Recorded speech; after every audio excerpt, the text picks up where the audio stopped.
Hello everyone, and welcome to a very special Spooky AF episode. It's our Halloween special. We're really excited to talk about this one. So my name's Rob, and I'm joined by my co-host Suz. Suz, how are you? Well, I know we briefly discussed this, but the listeners, I don't know if y'all know, but we kind of record using Discord or the call, and Discord has very unexpectedly changed all of their ringtones and sounds associated with the application to very spooky sounds, and it gave us both heart attacks. Oh, it terrified the fuck out of me. It it really triggered some fight or flight in me. Yeah, oh yeah. What I was saying, it really triggered this deep memory of me being 12 playing The Sims 2 at midnight, and then a ghost or a burglar would appear and that sinister music would pop out of nowhere. Yeah, inner caveman was immediately something's coming for me. Yes. But spooky season is unfortunately almost over, but it'll be at its peak this week, which is very exciting. Yes, absolutely. It's been good this year. I've enjoyed it. Oh yeah, it's been so fun. I mean, I do wish it were a little cooler here. I feel like global warming has kind of hit in that it's been unseasonably warm, which is unfortunate. But other than that, very, very good spooky season. Yeah, it's definitely it's not the coolest of Octobers that we've had. No, not at all. I was outside yesterday wearing shorts, so That tracks. Yeah, that's fair. I went outside with a hat because I have a buzz cut, and so my head gets cold. So I went outside with a hat, and immediately my ears started sweating. I was like, oh god. That's basically October in Ireland now. Yep, that's the hellscape we live in. Yep, absolutely. But as I said, today is our Halloween episode, and This episode will be coming out on Halloween as well. So maximum spookiness for everyone. And what is special about this episode is it was also our first on-site episode, which was very, very fun to record. Oh my god, it was such a good time. We had such fun walking around Maynooth University and investigating all the buildings that are around there, and basically just going around all the buildings that we talked about in one of our earliest episodes. Yeah, and it was we felt super fucking professional with our little clip mics. And yeah, it was a really kind of gray, misty day as well, so the ambiance was pitch perfect. Oh, it was perfect. Yeah, it was so much fun, and I think it's hilarious that it was so much fun, and we really enjoyed it. And it only took us a fucking calendar year to do it. Well, all these good things you have to wait for, Yeah, exactly. We have to. Y'all are playing the long game with us, guys. Yeah, maybe we'll do another on-site investigation in another year's time. Ooh. But yeah, it was fun. It looked vaguely professional, us walking around with our mics clipped on and talking, looking somewhat professional in what we were doing, we knew what we were doing. Yep. Lots of people did notice, which was quite funny, but they were obviously too polite to say anything, so kept walking. Well, I don't know if they noticed that we were recording. I think they just thought we were having a very kind of formal conversation. Yeah, that's fair. Except for that one group of Spanish students who very clearly saw that we were recording and then just kind of stared at us. I was like, so. Oh yeah, I mean, we'll get to it, but my favorite was the little girl in the graveyard, which sounds way more sinister than it was. It was actually hilarious. It was a living little girl. Yeah, no, she was great. She was actually highlighted the day for me. For sure. But yeah, so we are going to just get into it now, and we'll be talking about our experiences as we walked around, inserting the clips then of us on site investigating, talking about everything, and trying to sound professional while also striking a tone of respectiveness. Yes. We were walking many lines, and we'll see how we did. We teetered along the way. So in part one, you are going to hear us walking around the Aula Maxima and the Senior Infirmary. So for anyone that doesn't remember, the Aula Maxima is where the projectionist fell out the window, and then the Senior Infirmary then was the hospital that was there. So you will hear us talking about that and talking about a few bits and pieces there. We do have a note that we have to insert, Suz, so I was re-editing the episode yesterday just to make sure that everything was working as intended and that it didn't sound particularly bad or anything. Yeah. And we went off on this conversation where we talked about the guy who plays Vision and him being in a movie where he plays a monk. Yes, we did. It's the monk that hunts vampires or demons or whatever, right? Yeah, so we need to basically it was basically it's Paul Bettany is who It's we Paul were. Bettany. Oh, that's it. Damn it. Yeah, you're right. Oh, God. I forgot we mentioned that. We had to insert just a clip in like just confirming that it is Paul Bettany, and I think it was A Knight's Tale. I think that's where he was a monk. Yeah. Well, no. Okay, hold on. All right, give me 2 seconds, like while we are recording, and you can always cut this out in post. But No. We're going live on this one. This is going in. No. There is a because he doesn't. Paul. Yeah. He. Talk us through your process here. Okay. So he actually plays a monk in multiple films. I've just discovered. I also know that he does play Silas the monk in the Da Vinci Code. Yes. I wasn't sure if that's who you were talking about. I had completely found out, forgotten about the Da Vinci Code. But I do want to hold on. I'm gonna fucking find the name of this film because I can see he's got a big crucifix on his head. Hold on, just 2 seconds. I'm so sorry, listeners. I'm so sorry. Don't you dare apologize. Can't start now. I think it's just called Priest. It's from 2011, and it is a veteran warrior priest breaks his sacred vows to hunt down the bloodthirsty vampires who kidnapped his niece. Yeah, his niece's boyfriend. Yeah, his niece's boyfriend Hick and a priestess, a former warrior, join him in the quest. So, it's basically Taken, but with vampires. Yes, and it's got Lily Collins and Carl Urban and Maggie Q. It's got Christopher Plummer in it. Yeah, it actually is a great cast. So, okay, everyone, I'm not entirely insane. However, it is suspicious that he's played a very pale monk multiple times. Multiple monks, yeah. So yeah, that's our little film corner for the day. Absolutely. But enjoy what is hopefully going to be a coherent conversation between the both of us talking about the Aula Maxima and the Senior Infirmary. And we will see you afterwards. This is the Aula Maxima where we are. Yep. For anyone that listened to the episode, and you should have listened to the episode at this point if you're listening to this one. This is the building where we have the piano plays on its own. Mm-hmm. The projectionist is the guy who died in here. He was a junior priest or something. Right. He touched one of the wires or something, and it just fucking killed him. And he fell out the back window, which we can walk around to. Maybe we should kind of describe what we're seeing. So we're walking up on a foreboding kind of campanile. This is a bell tower looking thing, and then there's a beautiful Gothic style cathedral to the left, and to the right is the Aula Maxima, which is a kind of what year would you say this was built? Oh, there's a I don't know what kind of architecture this is. This is I think it was Is it Gothic Revival? It's 18th or 19th century, I think. Yeah, so it's Gothic Revival something-ish. Don't come for us in the comments, architecture people. Yeah, we're not an architecture podcast. No. Fuck those guys. So... It has engaged buttresses. It does. Yeah. Those butts are well engaged. So fuck off, architects. Yeah. So the whole thing about this is that the priest was every week the priest could watch a film in here. Yes. And the two younger... Their weekly enrichment. Yeah. Basically just watching mass. And these two younger priests were the ones that were selected to put on the film. Right. Which, it's back old in the day school. was film. Yeah. One of them came up to do it.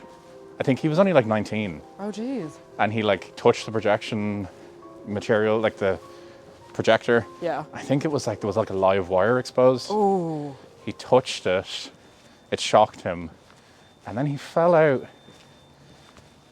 Do you hear that high-pitched noise? That window up there. Oh, that one right there. Yeah. Okay, so there's a small kind of, in a bigger church would be a rose window, but... That's a perfect description, yeah. Oh, wow. So he broke the glass, or do you think it was open? Broke through the glass, I think. Oh, wow. Because he was that electrified. Jesus. I'm just thinking of the ending of Addams Family Values. Yeah, exactly. Which, it's not funny. It's not funny. Somebody died. But, yeah, so he broke through that, and I believe he fell out, came down the side of the roof, and then hit the ground. Oh Lord! And it's not insanely high, but it's high enough that he was a goner even if he didn't die from the electric shock. Yeah. So, yeah, it's not a good time. So no. yeah, he fell out the window. This is in the 1940s. I brought my trusty book with me that I got for the podcast. And like Ireland in the 1940s, bit grim. Like, Yeah. That's putting it mildly. very lightly. Yeah. Bit grim. Yeah. In total, they figured that he had like a 40-foot drop or something. Jeez, okay. Yeah, and he landed on his face. Oh, good lord. Yeah. So yeah, that was the thing. But the interesting thing about this building now is that it's where you graduate. Oh. So like I graduated in this in this building. Of course it is. And it's just this giant hall, like Aula Maxima. Yeah, it's a big hall. Yeah. But like, there's a projector and still like stuff up there, like musicals and still happening there. So that was the cool thing about this room, was that people have come in and criticized the quality of the room before, and then they've had like all their electrical equipment like fry and stuff like that, and they've had like electricians come in to like fix it and all. They fixed it, And then it's fried again. see, I like that level of like, it implies a real pettiness on the part of the spirit. Total fuckery. Being like Yeah. fuck off. Yeah. Like, this is a great building. Yeah, 100%. I fucking died here. Yeah, like, and I just love that this dude is just like, do you know what? I'm gonna play piano. I'm gonna fuck with people in here, but like, you criticize my building, you're in trouble. Yeah. I love yeah. that. I love that for him. Yeah, he's in his like, that's his new character arc, and I respect that. He's in his petty era. He's a baddie. Yep. We're just throwing around Gen Z terms. Like PogChamp. The Rizzler is home. The Rizzler's home. That's the name for this ghost. Sticking the out his Rizzler. gat on the piano. The Rizzler has got some serious extended buttresses. Oh, Jesus Christ. But yeah, that's the Aula Maxima. Okay. But yeah, everyone graduates in here. So if you go to Maynooth, you graduate in here. Well, and I'll tell our listeners that it's a very overcast day in Ireland, and it's chilly, and so it is giving this building kind of a stark air to it. And Totally. So it looks a bit spooky. Yeah, gives off serious spook vibes. Yeah, for sure. So the interesting thing about this, though, is that when he landed on his face and died, he was brought across to this building over here, which is the old infirmary. We have other things about the infirmary, don't we? Yeah, so the Columbus Centre. Yeah, so we have turned around and we are walking toward a building that is, I couldn't tell you what architecture style. It has a pitched roof, a sharply pitched roof. I basically associate this architecture with being Catholic. There you go. It is very Catholic Ireland. Yeah, it is. Building. It's true. There are lots of buildings like this. Big fucking oak door at the front as well. Oh, yeah. I actually don't know what it's used for now. I think it's just offices or something. It says it's the Columbus Center now. Yeah, the Columbus Centre. But yeah, so this was the infirmary. But I think this was the senior infirmary. So this is where a junior one? Yeah. So Were they not as good there? That's basically. Like, oh fuck, they said I honestly junior wouldn't one. be surprised. So I think with this one, the senior infirmary, this is where like old priests, old nuns, and like old academic staff were brought. Okay. And then there was literally a junior infirmary, which is where like students were brought. Okay, well, I hope that's just an age barrier, not like you're gonna get like shadier medical care at the junior one. Yeah, I don't know. I'm not sure. We're not. We can confirm nothing. Yeah, so this is where the Sisters of Charity, or what were they called? The Butterfly Nuns? Yes, the Butterfly Nuns, yeah. This is where they were based. Yeah, this building has apparently seen some, as it says in the book, some gruesome deaths. Yeah, so I think it was open for like 200 years. Okay. As a hospital. Right. Yeah, this is where, yes, there was a nun knocking up one night. She like turned off all the lights, locked up everything, and closed all the doors, everything. She's doing her usual stuff. She went upstairs because she heard a noise. Yep. And when she came back downstairs, all the doors were open and all the lights were on. Oh. So apparently this happened to her 3 times. Okay. The same night or just? Yeah, same night. So then after the 3rd time happened, she went and woke up the Mother Superior. And the Mother Superior was like, this is not my jam. I'm not about this. So she went and got a priest. Which I suppose you're lucky in this place that there's priests fucking everywhere. Yeah. Well, lucky. Well, yeah. Lucky for the nun, maybe. So yeah, she went and called the priest. And apparently the priest came in and did an exorcism on the building. Oh damn! He just came prepped. Just ready to go. He's like, you know what? Fuck it. We'll just like nuke the place. He was half cocked already. Like he was just fucking ready to go. Oh yeah. She probably just came in and was like, yeah, there's a problem with the lights, and he was just like, exorcism. He pulls out a spray bottle of holy water. Say no more. Yeah. This is what I live for. Yeah. So, an exorcism was done on this building. Now I'm so sorry. I just had the image of what is that, like, that warrior monk who fights, like, vampires in, that is a plot line in a film, and I can't remember what, but it stars the guy who plays Vision in the Marvel films, I think. Oh, fuck, I know what you're talking about. I'm going to remember as soon as we finish recording. Yeah, but anyway, sorry. I just had this image of him coming in with, like, full, like, weaponry and shit, being, like, kicking the door open. We'll insert it in the narration afterwards. Yes, what it exactly. is. We'll be like, post-edit note here. Yeah. This is what Suz is talking We'll about. do it in post. Fix it in post. Yeah. But yeah, this building, I feel like this building is a bit more sinister looking than the Aula Maxima. I agree. I think... let me turn around and look at the Alamax. Yeah, okay. Yeah, there is something a bit, and I don't think it's helped by the fact that the greenery around here is quite dark greenery in a lot of... Oh, that's what it is. You know what I mean? Yeah. Like, it's a very dark green, which by itself is very, like, pretty and idyllic, but with the kind of the stone of the building and things, it's a bit grim. Yeah, I think also just knowing that, like, a lot of people have died in this building. Yeah, also they've clearly, like, since in the 200 years it's been there, they've made the building like a wheelchair accessible. Yep. However, if you look at that hairpin turn that somebody's got to make on that ramp, I am Oh my not sure. God. Like, That is like two like, 90-degree turns. I was like, I don't know if my hips could fit through there. Good spot. Yeah. Yeah, that is, wheelchair accessible, very much so in air quotes. Yeah, exactly. We need to fulfill a legal requirement. But, yeah. Because, like, how are you even wheeling That's like yourself up the that? Monaco F1 track. Like, going up it will be a problem, but, like, that's a pretty steep angle coming down as well. Like, you're hitting you're those flying. wires. Like, God, that's, yeah, I don't know about that now. No. Again, we're not professionals in this. It could be up to code. It probably is. I don't know. But, like, it just looks very sharp. If it isn't... Oh, atmospheric bell ringing. Absolutely. Yeah, love a bit of bell ringing. Love a bit of bell ringing. Yeah. Which, funnily enough, that's bringing us over to our next area.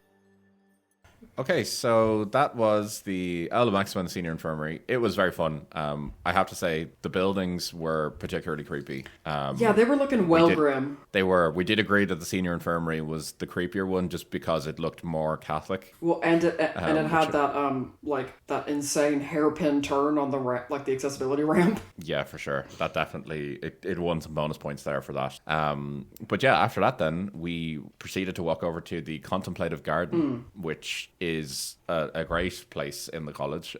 This is where we talk about the nun who saw death, and we were basically standing pretty much allegedly where death was, which, you know, bonus points for us. You know, we tussled with death there. Oh yeah. We also, you will notice at one point we had to cut the recording, so there's a very harsh cut at one point because a bunch of Spanish students just came up and just stood beside us. Yes, they did. And we're just full on just talking. But like at one point they definitely noticed we had microphones and then just kept talking anyway. Oh yeah, there was a level of petty in there that I appreciated. Oh, 100%. I'm not criticizing them. If anything, you know, it's just like we're the weirdos who are like walking around with mics.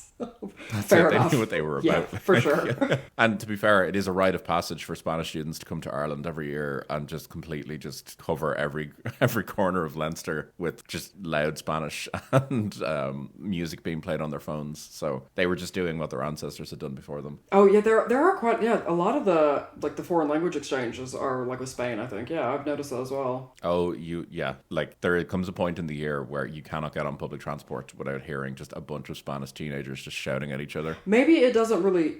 I don't clock it as much because I come from a heavily Spanish speaking place, so you just feel like you're back in exactly. Texas. I'm just like, this sounds familiar. I actually remember a meme that came out. It was on the Irish subreddit during the pandemic, and it was when the restrictions were removed. Right. And someone posted on the Irish subreddit being like, "I heard a Spanish student on the bus today," and then loads of people in the comments were just being like, "Nature's healing, the world is coming back." Oh, they're good times. Yeah, absolutely. So the Contemplative Garden was very fun, and we hope you enjoy the next bit. And again, apologies for the very sudden cut, but we couldn't even hear ourselves talking at one point. Nope. Okay, so we're up now at the Contemplative Garden, which in the past you used to actually be able to get in here. Oh yeah, so for those who are not with us, it is fenced off. with a metal fence, so we can't really get in there. And then the kind of gates are padlocked. Yes, so even when I was in college here, you could get in here? Yeah. No problem. And it was actually pretty, It's a nice space. it was a pretty frequent spot for students to go sit and drink. Oh, fair enough. So I kind of get why they closed it. Fair, yeah, But fair. yeah, it's super nice. It's just this contemplative garden. There's a standing stone in the middle with some ogham and stuff on it. Yeah, Which- and it's almost like a partial quad. Yeah, there's a little pond and everything in there. Yeah. It's super, super nice.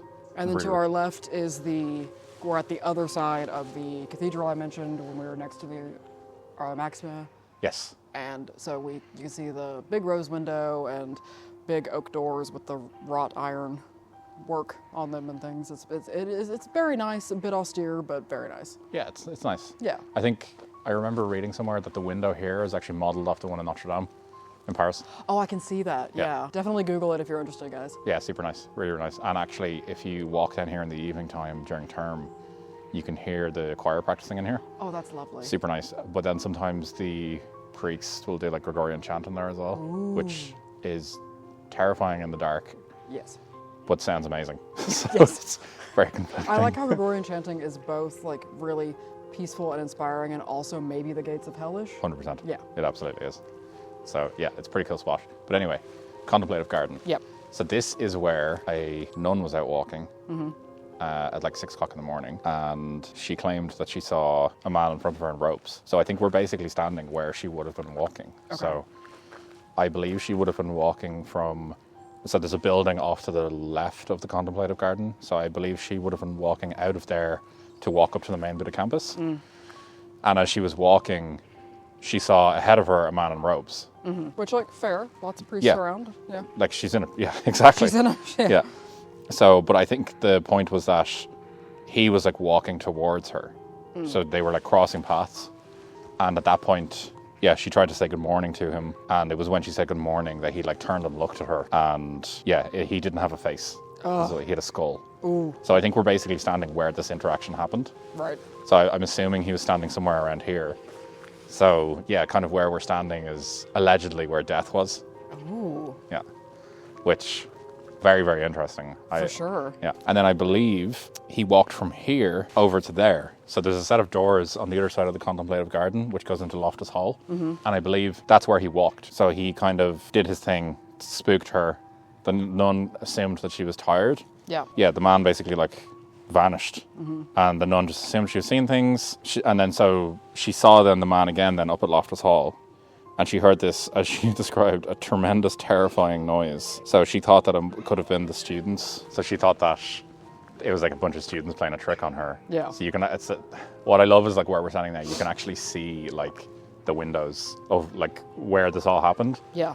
So yeah, so over there, she said that she saw the guy go over there, she heard a noise, and then when she went in to investigate, thinking that it was the kids up to mischief and all that, not a soul could be seen.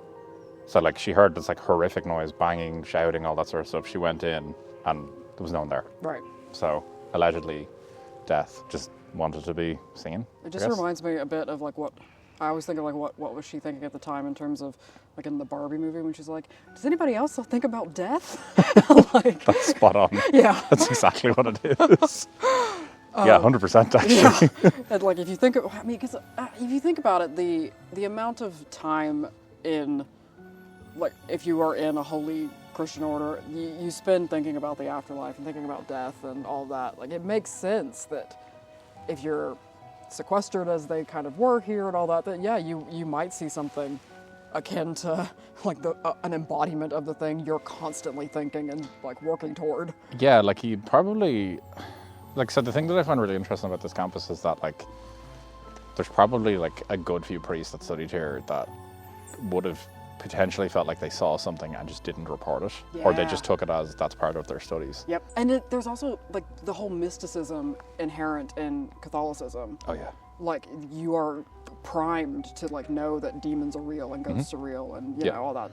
So yeah, I think that's the interesting thing about Catholicism is that it's not a case of if they're real, it's a case of no, they are real. Yeah. There's no, they're fallen angels. It's no, they are very much so a real thing to Catholics, which is very interesting. For sure.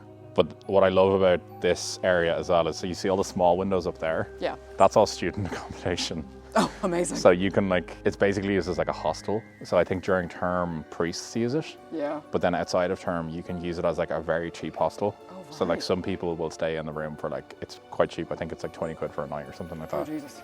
But it's literally like one bed. And if in you the know room. Dublin's housing problem, 100%. Yeah. So we might move in. Yeah. So it's a pretty interesting spot. But yeah, it's super interesting. It's kind of gotten much creepier in this contemplative garden because it used to be really well maintained. But I think basically since the pandemic, this has all been fenced off. And You know, on sunny days you look out and you're like, oh yes, for the pollinators we rewilded it. Whereas now into like a really overcast day and we're talking about ghosts, it does look a bit like some American South Gothic kind of, overgrowth of plants. And it's more a case of why did you fence it off? yeah, what's in there? What's in there? What are you saving us from? What's down in the reeds? We don't go in there. The red dirt nose. True detective music starts playing in the background. I'm just now thinking of Matthew McConaughey taking a hit when he was really high. 100%. Yeah, I'm totally there with that. That's completely actually just changed my entire image now. This area. I do love that Ireland does seem to have a lot of myths and legends around, death appearing as this embodied form, and the devil appearing, and in these otherwise quite innocuous Oh yeah. Situations like card games and a nun doing her morning things. Yeah, she's just going about her day. Her get ready with me. she would have posted it on TikTok here, if she were around now. Oh my god, I Ready need to see 6 that. a.m. night of life of a nun. I need to see that. Badly need to on see your that. For You page.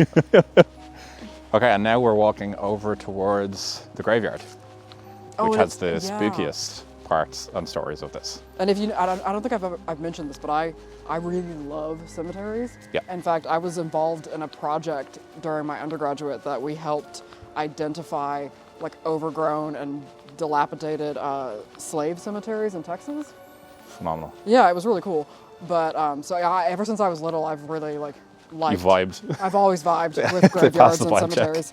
I mean, I don't in our famously unaired episode, I talked about how I used to talk to the headstones. Yes. But not all of them, because some of them weren't home. Well, as I said to my mother.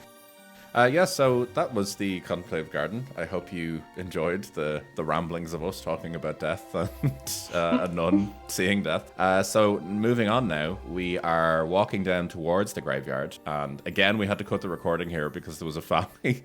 So as we're walking down the path to the graveyard, we're talking, Suz talks about how it looks very similar to the road that was filmed in Game of Thrones in the north. Yep. And as we're walking down there, we got down to the entrance and there was a family just standing there, just staring at us. The gates were closed and they were kind of just looking at us. Yeah, we were like, oh, is this our cue to do something? I don't know. Yeah, it was very, it had potential to move into, awkward territory because it was they were standing there almost kind of, preventing people from going into the graveyard. Yes. I don't think they understood that the gates were just closed, but you can just push it open. Yeah, I think they were looking for, a cue as if to, could they try to get in? Yeah, so, we just, opened the gate for them, and then they were like, oh, okay, grand, and then just walked straight in.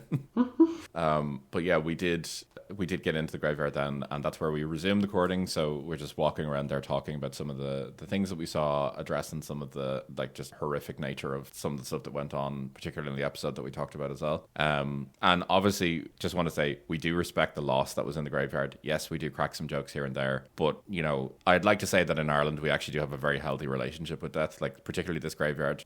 It's encouraged that people walk around it and see it and such. So families, as you hear and will hear, this girl laughing in the background at one point in there, families just go in and walk around them and just look at the graves. So, I actually think it's a pretty good thing to just go in and walk around and strike a respectful tone, but it's still good to just be normal walking around them. Yeah, it is a somber place, but it's a place for everyone to go to. Yeah, and we're never cracking jokes at the expense of an individual or anything like that. We're talking kind of having a kind of a dark, macabre, joke here and there about like the concept of death and like, God, that must have sucked to, For sure. like, because I think there was one, we were cracking a joke about like late stage capitalism where there was that one tombstone of the person who was like a gardener or like some kind of employee at the university, and then they were buried there, and we were like, God, please don't bury me at my office. That would just be a no from me. Like, I wouldn't be able to live with that. Yeah, I was just gonna say, like, just be like, listeners, be aware that we do also, just like a content warning. There are that here, and I think in a few places going forward, which maybe we can flag. We do discuss incidences of suicide. Again, not in a joking or funny way, but just as a fact. Yes. That is how an individual died, and then we also encourage people who might find this upsetting or triggering to please just be aware of that and mind your own mental health and wellness. Yep, and you actually very helpfully also say that during the recording, walking around the graveyard, Suz. So you're consistent of anything. So hell yeah, well done, gold star. Thank you. But would you like to tell everyone about the girl in the graveyard? Yes, so I think it was as we were leaving, we were walking back down the kind of the dark hedges kind of set up out of the graveyard, and oh my God, this girl is such a queen. She was maybe 8, and so the way that some of the graves are set up is that they're kind of marked with a large kind of stone or granite Celtic cross, but then there's like an outline in concrete of where the kind of the length of the body, I suppose, if that makes sense. And then so you could like stand in it. You're not really supposed to, but this girl was like, "Ooh, can I lay down here?" like, and we were just like, "Damn, she is like a Wednesday Addams peak." Yeah, and her mother just being like, "No, you can't." Yeah, exactly. Like, absolutely not. No, but it is a beautiful like little graveyard, and it's got some really interesting quirks that we talk about in terms of like the mausoleum that can only be opened from the inside and things like that. So no, it's so cool. yeah, it's very nice, and just along the dark hedges bit as well. It definitely looks like somewhere that you would expect to see like Blair Witch crosses and stuff like that just hanging in the trees. Oh yeah, the dark hedges bit is very ominous, particularly at night, and even in the day, it made it like 20 times darker walking down there because it was already overcast. Yeah, when you walk down there at night, sometimes mist actually like forms in the path. Oh dear God! It just sets the scene really well. Yeah, it's very Sleepy Hollow. Yeah, absolutely. That's exactly what it is. It perfectly captures that kind of that tone. But yeah, hopefully you enjoy our ramblings around the graveyard.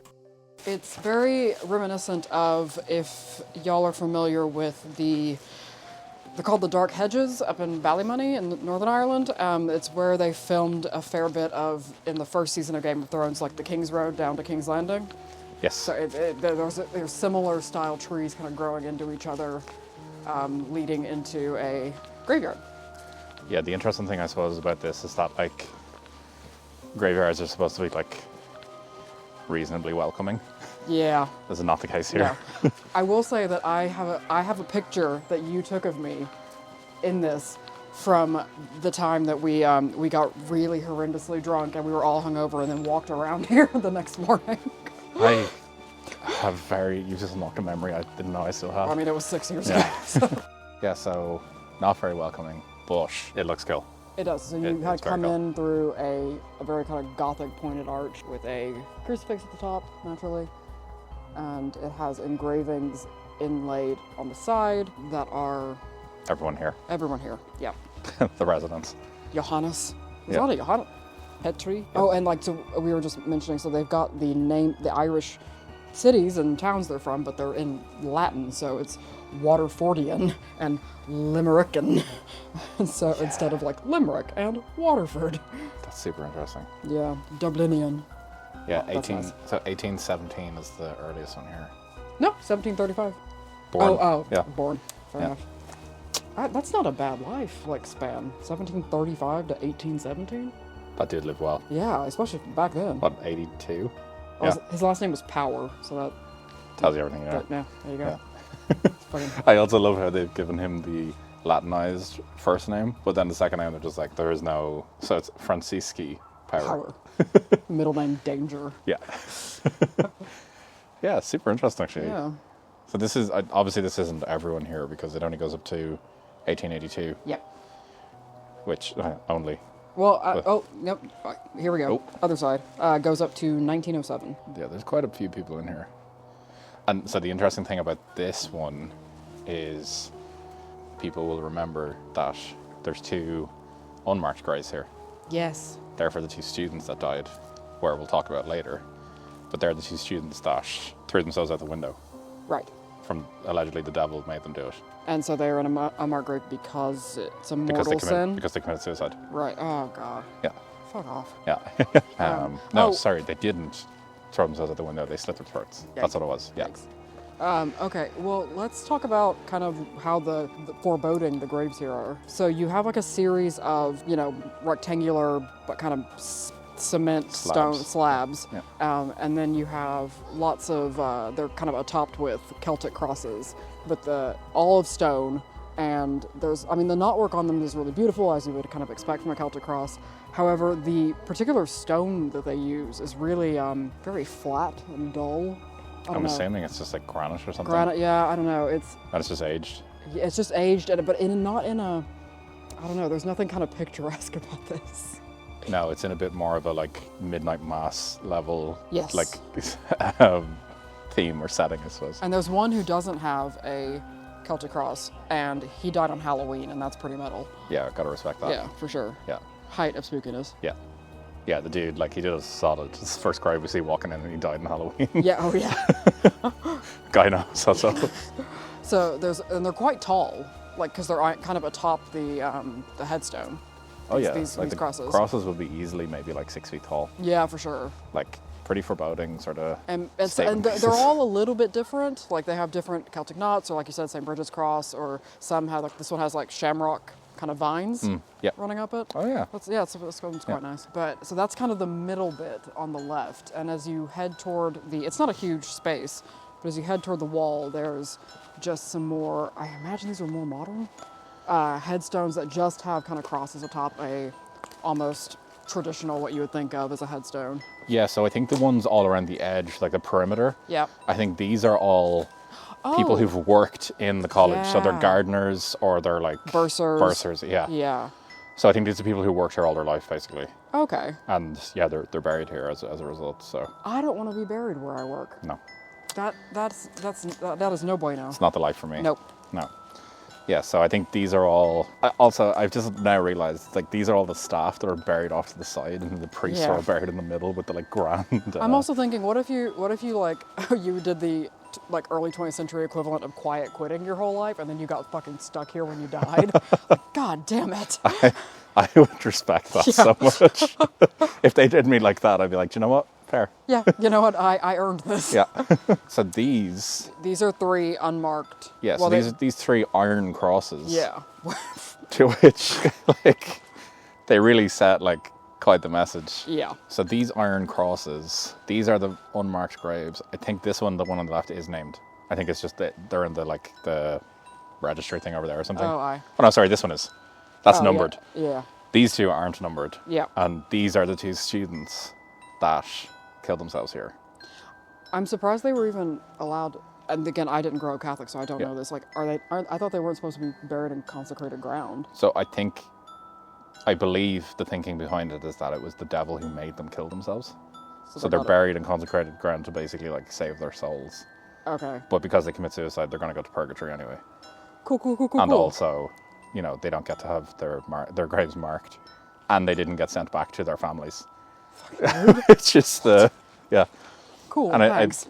I think the sad thing about these 2 guys is that they were only like 18 or 19. Yeah. But also the cause of death that was put down was just put down as like suicide. So like, even though the church themselves said that it was the devil that was responsible and things like that, I think the bishop basically interfered and was just like, no, natural causes or suicide or something like that. So, oh God, that's... Yeah. So that's what their families were told as well. Yeah. So I don't think their families at the time were told about the fear of like the devil or anything like that. It was very much so just like, yeah, they were depressed. Jesus. So, yeah. I mean, yeah. That's weird because you'd think they'd want to like emphasize Yeah. The devil bit. It's strange. I don't know. Guys, it's Mental Health Month. Take care of yourselves. Seek help if you need it. Yeah, totally. Just yeah, 100%. keep that in mind. Yeah. Lots of good resources out there. And then these are all numbered. So these are like, there was almost a garden little bit of iron crosses with numbers on them, which looks a bit dystopian. I think these are students who've died here and maybe nuns. Of course. And I think there's other ones, the smaller ones over there are also nuns as well. But I think... So there are some wee ones over on the other side that they're almost like little pyramid-shaped headstones and have crucifixes atop them. Funnily enough, some of them are black in colour, almost like a black pyramid. We are not supposed to reveal that Maynooth gets free electricity. They're onto us. We see the red dot in our forehead. We're actually out in the wild this time. Yeah, so these are... I mean, these are around kind of... This is 1860. That must be they must have... the family must have... Yeah, because it looks new, but it was 1865. Oh, age 23, Jesus. We lamb. Yeah, so there's some young priests here, I think. Yeah, Robert is one of the names there. So yeah, there's some priests here. But yeah, I think there's some nuns buried in here as well, and students. So it's, Oh, I also want to address briefly that there is a trend on TikTok of people going in and like cleaning graves. Okay. And some of it's great, and they're very respectful, and they get permission and all that. And some of them do not, and are to advertise various cleaning products. So, guys, can we not do that? I mean, do the respectful one, but like, don't do that. Don't like commercialize death, please. That's not cool. These are like places that deserve respect. Yeah. And then the final bit in the graveyard here is this quite impressive mausoleum, I will say. So this is for the priest who was convinced or was terrified of being buried alive, right? Buried alive. Yeah, which, I mean, we'll probably discuss in a future episode, because it is a thing that there were cases of people that were thought to be dead and then were like woke up having been buried, and then they started doing the kind of the bells that could be rung in case that happened to you, but he took it to the next level. Yeah, he definitely did. So it's like a wee house. Yeah, so he had this mausoleum basically built, and then they've added a lock on now, but I believe initially when it was first constructed, the door could only be opened from the inside. In case he woke up. So, smart thinking, to be fair, on his behalf. I mean, that's committing to a phobia. It is. I gotta respect it, respect the hustle. Yeah. But yeah, it's a pretty impressive building. I took a picture, we'll share it online so you can all see, but it's pretty At what point stuff. do you think I would be like, all right, you have to like leave me in the infirmary until I smell or something, just to make sure I'm a sleepy bitch. Yeah, put 2 shots in the head, just make sure the job's done. So hope you enjoyed that. And now we are walking up towards Loftus Hall. And before we go any further, I need to address the fact that, yes, we misspoke. We said Loftus Hall in County Cork. Obviously, we meant Loftus Hall in County Wexford. So everyone can calm down. We know Loftus Hall is in Wexford. Wexford people, I know we already insulted your broadband and your lack of public transport. We know you're not Cork. So calm your tits, Wexford. Rob, I'd like you to hold back, because you may have meant County Wexford, but I had no fucking clue. I was, we're both in this together, so it was a collective we. So collective we, all right. It was, in fact, Suz that misspoke, but, I wasn't going to throw her under the bus like that, but, Holy shit, that was so shady of you. But yeah, Cork already has enough. They're not climbing the Rocket Devil as well, so, back off, Cork. No. And then as we head around Loftus Hall and toward like kind of the final building, just another content warning. There will be mentions of suicide of a couple students who unfortunately took their own life. Again, we crack a few dark jokes, but it's not about, like, it would never be about the actual suicide. No. And for anybody struggling, there are loads of resources out there for free. I mean, we would obviously be more aware of ones like in Ireland. So, for example, if you're struggling, please reach out to a mental health organization such as Shine or the Samaritans or anything. And if this content is upsetting to you, please just be aware and, again, prioritize your own health and well-being. 100%. Yeah, if it's not for you, we don't mind. You can go ahead and skip. That's totally fine. Oh yeah, no, it will not offend us in any way, and yeah, so we crack a few jokes around the ridiculousness of what it was connected to, not the unfortunate tragedy of 2 people taking their own lives. Yep. We're all about respect here on this podcast. When it's 100%. needed. And we want. Exactly, and like Paranormal Playground has no time for people not being respectful of other people and things, and we take a hard stance against true crime. Exactly. So there we go. Now, hopefully we've covered everything. Willing to talk about it more if anybody wants exactly. to. We've covered ourselves now. We're good. We've, you've got your content. I hope so. Like, we're really not out to offend absolutely people. not. Well, maybe some people, but not everyone. Not the decent people. Yeah. The decent people. But yeah, so as I said, we walk around Loftus Hall and then we come up to Rhetoric House, which is where the priest fought the devil and, basically just tussled with the devil. I like to think, the devil, great and all, like, priest tussled with him. Says, I don't know where the points are for us though. Like, we previously stood where death was. So, I'm just saying. We did. I'd like to think that death has a bit more going on as well than the devil. Death was, if we remember, death was literally just a fucking skull. Yeah, okay, this is my thing. So there is a great line in one of the early Shane and Ryan, like, BuzzFeed Unsolved ones where Ryan's like, oh my god, like, somebody is died in the room we're gonna be in. And Shane drops it absolutely, like, a true banger. And he's like, there are people that probably died in the Chipotle we just ate. So I think, like, regardless of where you are standing somewhere death will have especially been. in Ireland. Like, we... Oh, yeah. We have quite the history, but yeah, I just want to point out, priest did fight the devil, but we also stood where death was, so I hope it was like greased up, like old fashioned Greek wrestling. It definitely was. That's the only appropriate way to fight the devil. Or if you've got a folding chair and you can like in the WWE, and they're just like, give him the chair. Like the priest walks in with like a Stone Cold Steve Austin entrance where the glass pane smashing and then cracks 2 beers. Yes. Oh my god. And then like he's got like a board that's covered in like semi blunt nails. He's just like, swinging around. Well, to be fair, like I feel like the devil of all the evil ones out there, he'd be totally fine with that. Like he'd be into that. Okay, I'm establishing new lore. The priest was 100% a luchador. And he was like jacked as well. Oh yeah. You've got to be buff to fight Satan. He basically looked like the statue of Korean Jesus from 21 Jump Street. Yes, 100%. Yeah. So there was a bit of like oiled up Greek wrestling there, which then shifted a tone into WWE. Then, so that's now my head. Well, we did also establish how our podcast is now going to be enveloped into the Marvel Cinematic Universe. We did. Buckle up, guys. So that's important to acknowledge as well. We do discuss that. So we covered all the important topics really when you think about it. Yeah. Oh, for sure. But yeah, enjoy our further ramblings of Loftus Hall and Rhetoric House. So we're now down at Loftus Hall, which, as we pointed out before we were recording, that this is the same name of the building that Rocket Devil appeared in. Not to be confused with Loftus Hall down in Cork, where the devil shot through the roof. Yeah, Loftus Hall of Maynooth. Which, I'm assuming it's just like family name or something. Do you think on the Wikipedia page it says like, when it says, not to be confused with, or like, and then links to the other one? Honestly, I wouldn't be surprised if they have some sort of, this is lovely. Yeah, I actually didn't realize there was a museum here. Because it looks like a prison. The National Science Museum of Maynooth. Oh, we looked into coming here, my husband and I once, and but it's only open in the summer, I think. Fair enough. Yeah. I didn't even realize that was here. And I lived in Maynooth for quite a long time. I was supposed to say, you've been around the block. Tells you everything you need to know about my interest in things in Maynooth here. So yeah, we're now walking up on what is the ultimate spooky building of Maynooth.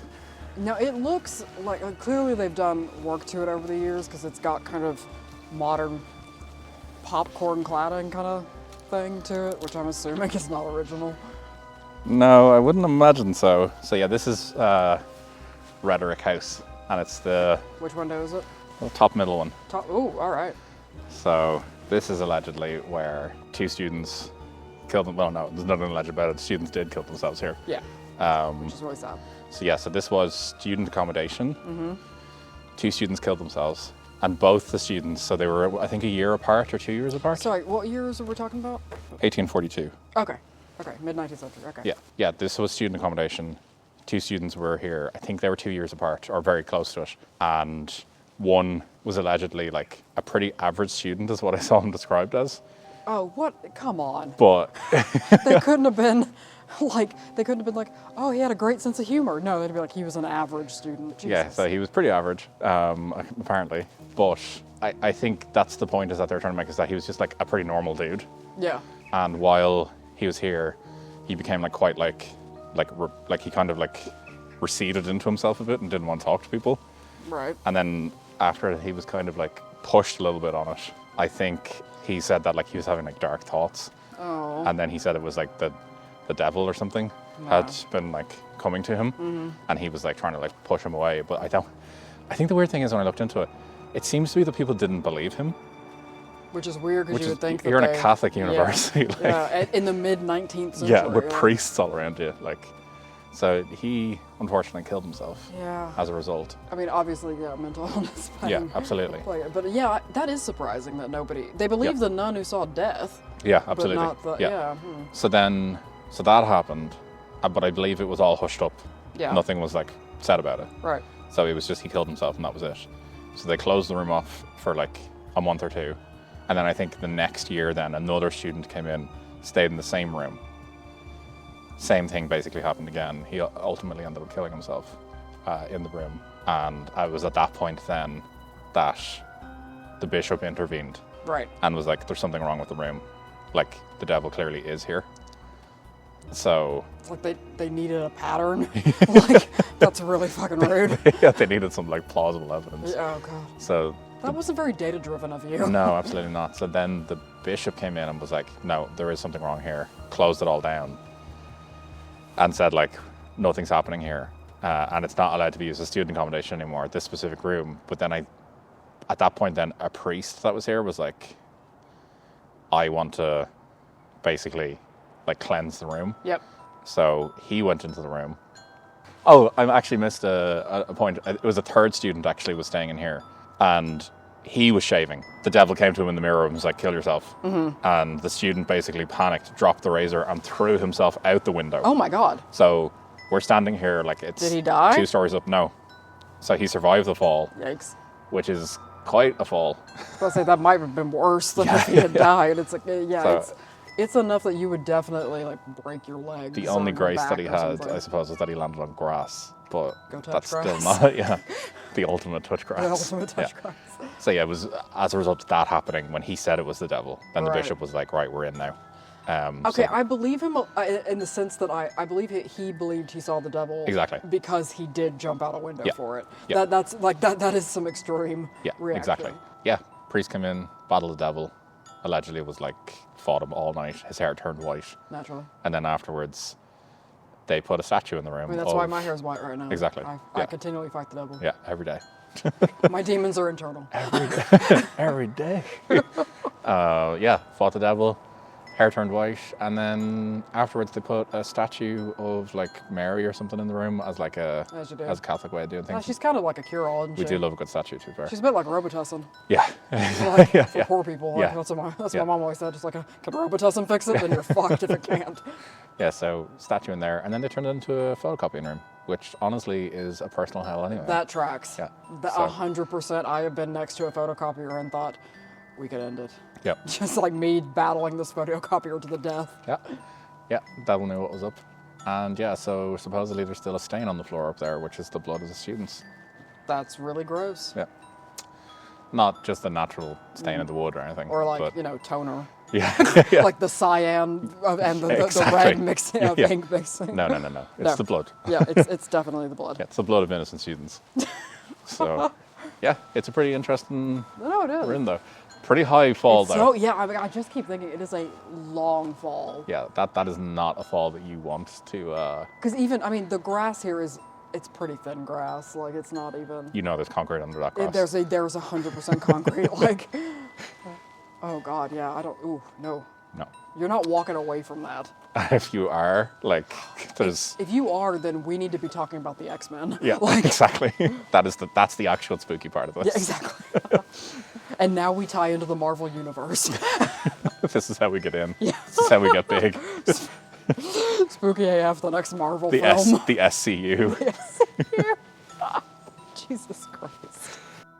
So that was Rhetoric House, and yes, we talked about the SCU, the spooky AF addition to the Cinematic MCU. universe. Sorry. I think we have Well, the place they've got- for it. Like we bring the spookiness. Well, if they've got Deadpool versus Wolverine, we could have like Death versus like I don't know. La Llorona. Oh god, no. Death versus Texas Bigfoot. I think that's got to be it. 100%. Actually, I just mean a total just segue now. You mentioned Texas Bigfoot. After we released that episode, the amount of things in my feed of dudes in Texas and dudes in Louisiana talking about how they could fight Bigfoot. That it was just so weird. It just came up, and it was just these like there was one dude in particular who was like morbidly obese, and he was just like, yeah I could fight Bigfoot. It's like, what? You've I have nothing two to things base to this say about that. off. One of the things I have to say about that is I'm almost 100% certain I'm probably related to one of them. That's fine. The other thing is, like, I actually really want to like take the audacity of that and like have that in my own life, because I definitely don't wake up thinking, look at you, Suz, you could fucking take down Bigfoot. Oh, if I had an ounce of that man's confidence, where I wake up in the morning, look myself in the mirror, and be like, I could fight a fucking 9 foot tall, like 500 kilo fucking ape. Like, Yeah, exactly. Like, I am feeling so jacked, you have no idea. like any job interview I ever went to that job would be mine. Like if you walk in with that level of confidence. Because it would be the first bullet on your CV as well. I took down Texas Bigfoot. Took down Bigfoot. He took down Bigfoot.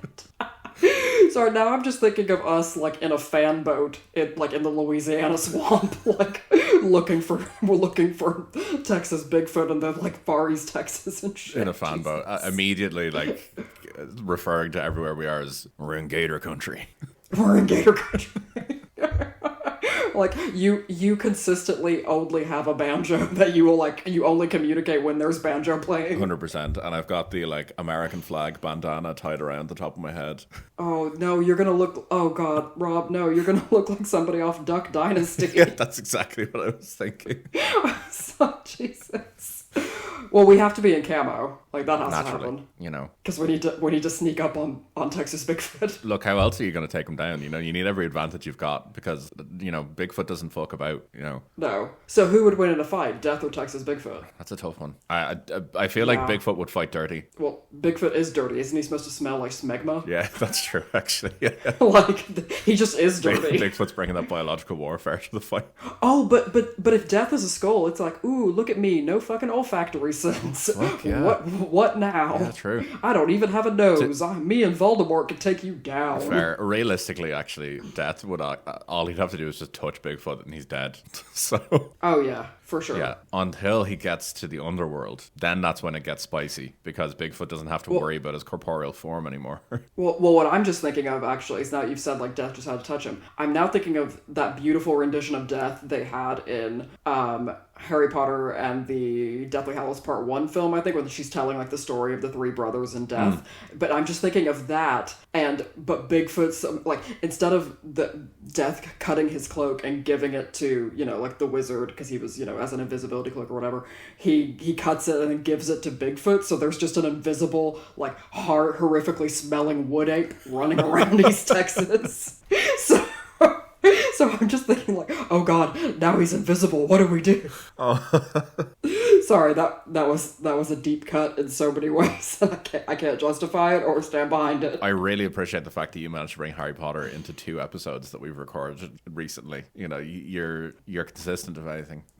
Oh my god, I can bring in Harry Potter or Buffy into basically any conversation. Oh, I know. I've been your friend for a long time. I know. You've been my friend for many years now.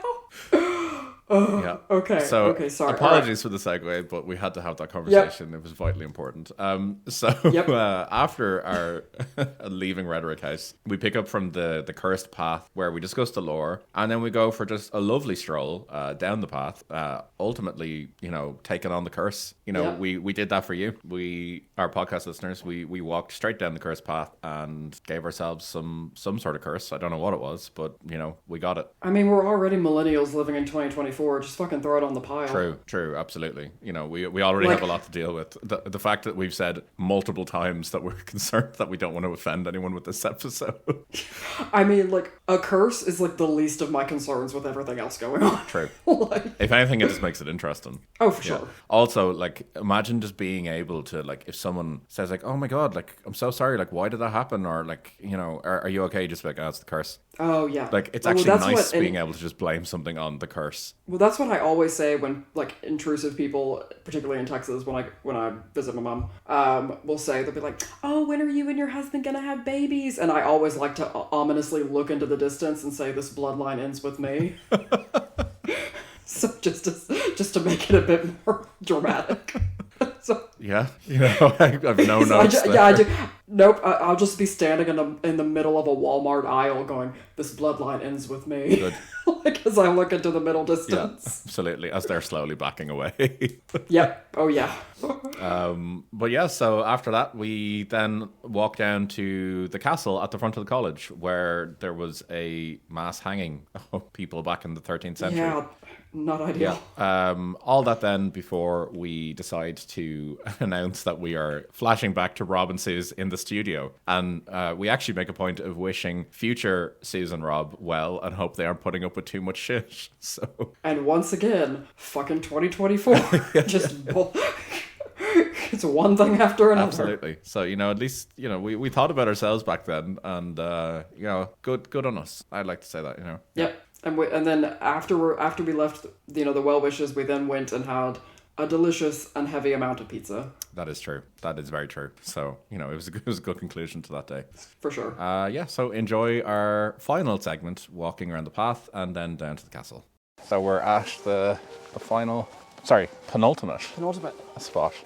So this is the cursed path of Maynooth. And it's something that you're told about even on your like induction day Right. when you're in here, is don't walk down this path because you'll fail all your exams. Oh, God. Okay, yeah. We had something similar at my school in Scotland. I think most older They must universities have have. So the story goes here. So this is a pretty big open square. There's like multiple paths Yeah, all it's crisscrossing. a bit like a kind of an open-ended quadrangle. It's got roses kind of growing in different patterns to the left and right, and then it's just a wide paved path. Yeah. To kind of paint the picture. Yeah, it's pretty nice. Like It's nice, super yeah. nice. A lot of people say that it reminds them of Hogwarts up around here. Yeah, I can see that. Like there's vines growing up on the walls, and there's It's a big old. clock. It's old. Yeah. And there's big Gothic buildings behind us as well. Yeah, precisely. Yeah.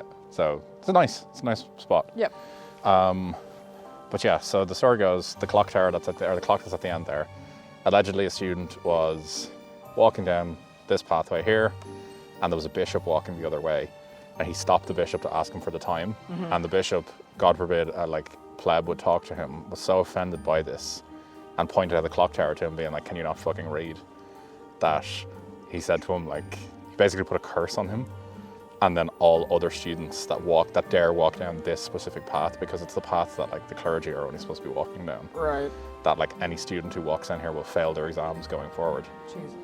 Okay. That Yeah. I mean, like, part of me admires the pettiness, but the other part of me is like, you couldn't have just told him the fucking time. Exactly. Like, I don't know if it was a case of like he could have been really nearsighted. exactly. You know, I don't know if it's a case of he was more annoyed by like you know, regular normie talking to him like a peasant, or if it was the fact that he was walking on the path that he's not supposed to be on. If you are a priest or in the clergy, you are not allowed to be in so much of a mood that you curse someone. No, absolutely not. That's got to be in the handbook. Yeah, yeah, I'm pretty certain it's like priesting 101. Yeah, like, no curses. Thou shalt not place curses Pretty certain on they're actually other against people. them. Yeah. On a spiritual level.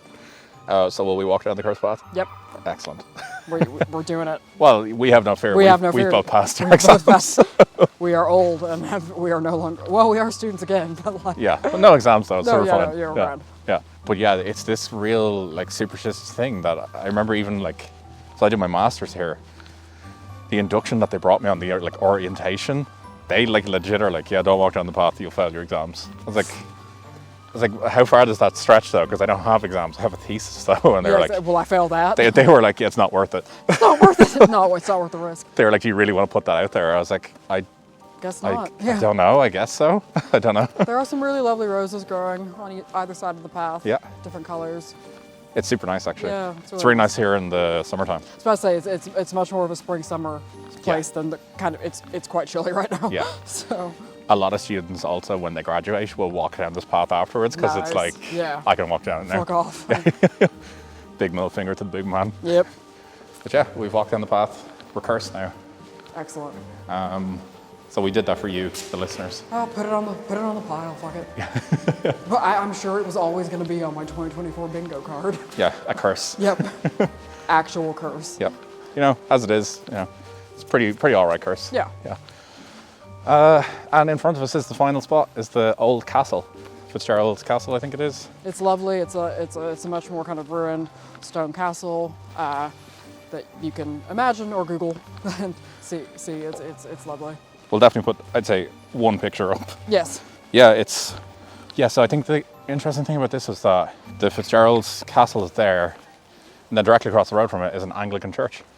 Oh. So a lot of people don't realise that on the edge of the campus is an Anglican church. Why? I don't know.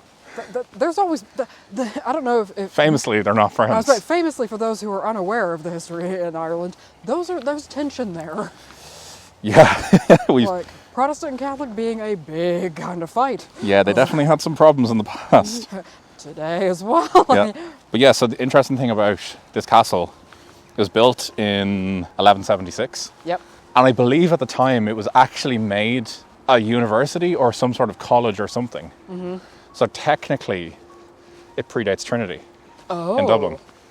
But then obviously it closed down. Right. So Trinity's like the most continuous. Yeah. Well, okay. From like 15 or 1600s or something like that. Yeah, something like that. That's I just found really interesting. Yeah. But in the 16th century, this became the first castle on Irish soil to be bombarded by cannons. Ooh. Okay. Which I love. I'm all there for that. I think it's really, really interesting. It weirdly has, I'm imagining it's supporting the structure, but like, you know how normally if you look on the side, there's kind of the empty window spaces? Yep. Whereas here, there's like much newer framing put in. I don't, it's probably like supporting the structure, but that's maybe, yeah. It's actually really interesting. Yeah. I never noticed that before. Yeah. So you used to be able to go into this castle any time of the year. So like I used to love coming down here in the wintertime because when it snowed and stuff like that, it was very cool. It's beautiful, yeah. But Not global warming, it's not going to happen again. no, we're done now. Simpler times, Yeah. better times. But yeah, the last part of the castle that we want to look at is You might hear more ambient car noises because we are heading, this is the very edge of the campus, kind of heading into a main into road. a town. Yeah. Yeah. So right here, the gatehouse here, from the archway, allegedly, 26 men were hung here. Oh, right. For what? It was around the time of that bombardment by cannons. Yep. These were like the defenders, I think, or like the family or something. So who was cannoning? The English, Oh, okay. always. Always. Fair enough. So yeah, from here, there were 26 people hung, I believe. Ooh, that's spooky. Yeah, so we're looking at kind of an entryway to the castle. Yeah, that's mighty spooky. Yep. So yeah, it was really, really interesting. And allegedly, their spirits are still here. I have no... It'd be kind of a cool place to haunt if you were a ghost. I mean, I totally get why their spirits would be here. Yeah. Like they were hung from a castle.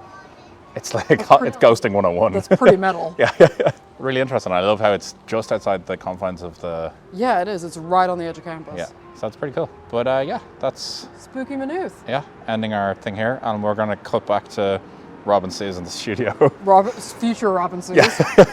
May things be okay where you are. We're doing a seance now to future Rob and Suz.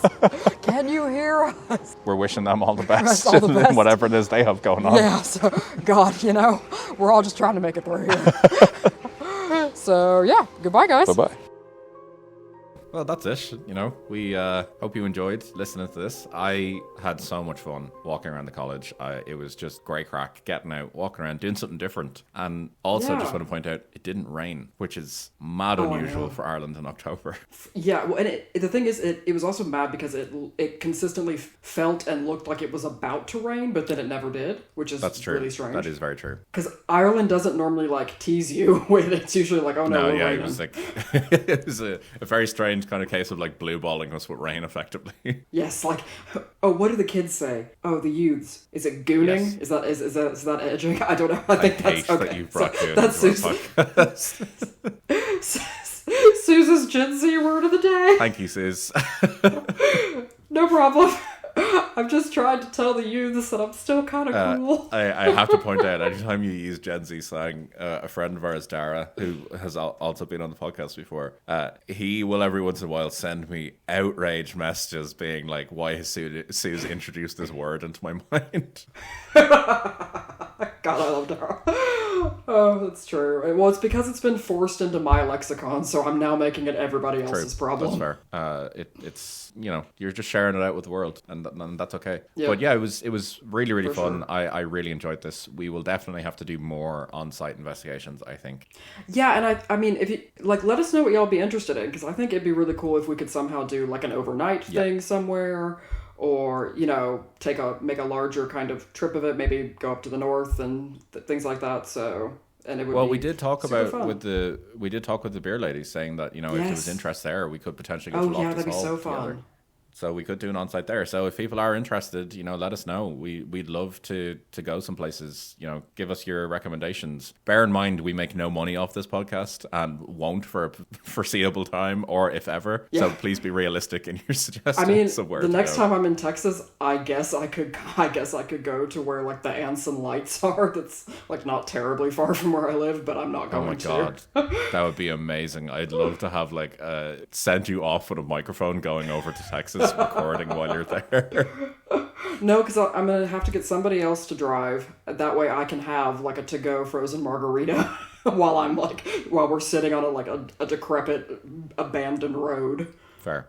That's fair. I appreciate that. So no, we won't do that. No, Then. exactly. So because it's just gonna be me going, I don't fucking see anything, because I'm getting increasingly tipsy. Just so more and more hammered. yeah, exactly. I've been like, ghosts, go. I'm just stumbling around outside the car. Demons. This is my road now. Adopt a highway, but it's like taking it from the spirits. Yeah.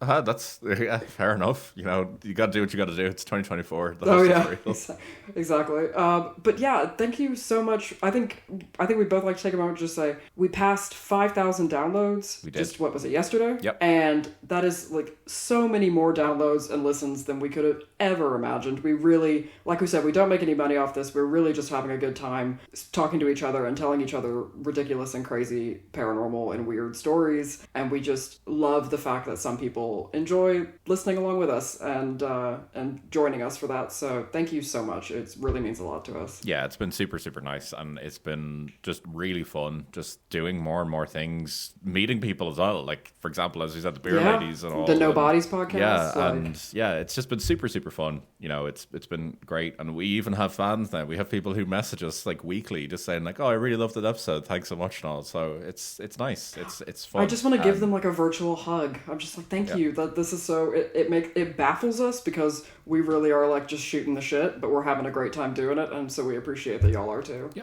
absolutely. And yeah, with that, you know, I really hope you've enjoyed this episode. And as we said, any more recommendations you have, please do let us know. You can send us your recommendations on through Instagram at the Spooky AF Pod, or you can email us at gmail@thespookyafpodcast@gmail.com. We're also on YouTube. You could post a comment there, but realistically, it's better to send it on Instagram or on Gmail. And you know, with that, I hope you have a lovely day whenever it is you're listening to this, and we'll catch you in the next one. Take it easy, guys. Stay well. Bye.